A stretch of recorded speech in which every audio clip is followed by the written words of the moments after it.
You can't avoid politics. If Israel is there, we won't be there. It's supposed to be a celebration of the unifying power of music, but for the last 2 years, Eurovision has attracted scenes like these.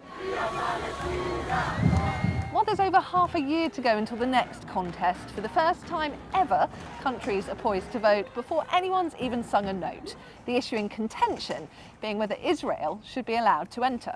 We can, lie to ourselves and say, no, it's not political. We do everything in order to make competition not political.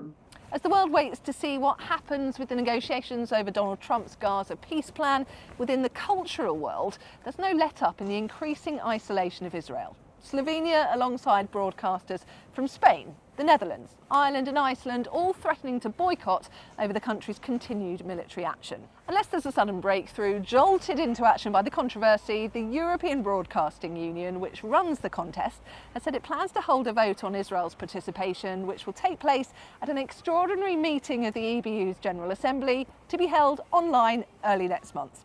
The decision on whether to allow Israel into the contest by a popular vote is really unprecedented, and I think the situation is made even more complicated by the fact that the organisers themselves haven't sometimes followed their own rules about political entries and about political messaging, and they've allowed certain countries to, in a sense, get away with breaking the rules or deeming them to have not broken the rules sufficiently to allow participation. In 2023, Israel was represented by their equivalent of Britney Spears, Noah Kirel, a major star.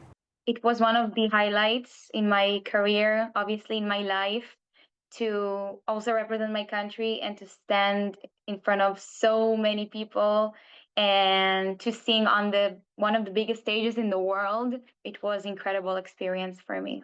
It's very different from 2 years ago when I represented Israel. Keep Eurovision what it's really about. It's not about politics. It's never been like that. So we should keep it that way and to focus on music. Given that the contest is apolitical, she says it's unfair to punish the Israeli people for the actions of their government.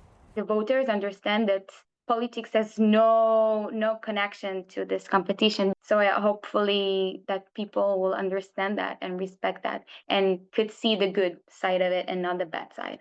Regardless of the outcome of next month's vote, Iceland, Ireland and Slovenia have all said their plans to boycott will stand as long as Israel's still at war. As a public service media, we have a responsibility, and we are aware of our responsibility. Natalia Gurskark, the president of RTV Slovenia, believes it's wrong of bigger countries to be sitting on the fence. We are all somehow prisoner of German guilt. The people who are in the country, leading the public service media in the countries, and they don't do anything, I think they will regret. Should Spain make good on its threat to back out as one of the big 5 financial backers of Eurovision, it'll hurt. We are a small country, our participation fee is peanuts. But anyway, if there are more countries who are not participating, and even if they are small, it is seen in the budget. Israel's public broadcaster Kan has said its potential disqualification could have wide-ranging implications for the competition and the values for which the EBU stands. As far as I'm aware, the Israeli broadcaster has not broken any rules. However, you could argue that their inclusion in Eurovision could indeed bring the contest into disrepute, which would be against the organisers' rules. Pop bangers and power ballads aside, the criticism of the EBU has become deafeningly loud. The world waiting and watching for political decisions and cultural ones too.